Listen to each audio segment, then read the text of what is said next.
সকল প্রশংসা আল্লাহর নামে। অদৃশ্য প্রেম।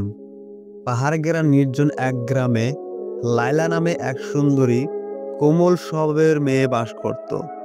সে নির্জনের সময় কাটাতে ভালোবাসত। প্রকৃতি আর বই ছিল তার সঙ্গী।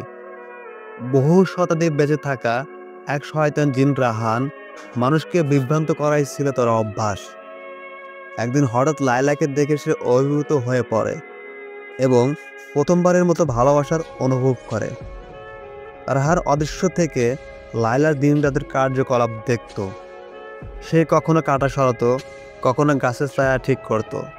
লায়লার অজান্তেই ধীরে ধীরে সে লায়লার কক্ষপ হয়ে ওঠে।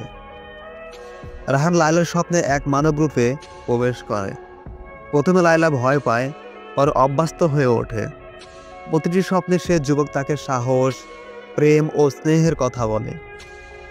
লায়লার মনে প্রশ্ন জাগে, স্বপ্নের সেই যুবক কি বাস্তব? সে এক অজানা আবেগে বিভোর হয়। বাস্তব স্বপ্নের পার্থক্য হারাতে থাকে। গ্রামের পীর সাহেব টের পান লায়লাকে এক অশরীর অস্তিত্ব ঘিরে রেখেছে। পবিত্র ধ্বনি পাঠের সময় রাহান ব্যথিত হয়, তবে সে পালায় না।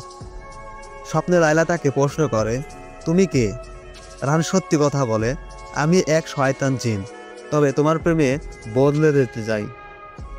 লায়লা ভয় পেলেও তার মনে এক ধরনের মায়া জন্মায়। সে বলে, ভালোবাসা যদি সত্যি হয় তবে তুমি নিজেকে বদলাও। পীর সাহেব বিশেষ ধ্যান প্রক্রিয়ার মাধ্যমে রাহানকে শয়তানি শক্তি থেকে মুক্ত করেন। সে এক শান্ত মানবিক রূপের জিনে রূপান্তরিত হয়। রাহান এখন স্বপ্নে নয়, বাস্তবে লায়লার সামনে আসে। তারা একে অপরের দিকে তাকিয়ে বলে, ভালোবাসা অন্ধকারের মধ্যেও আলো খুঁজে পায়।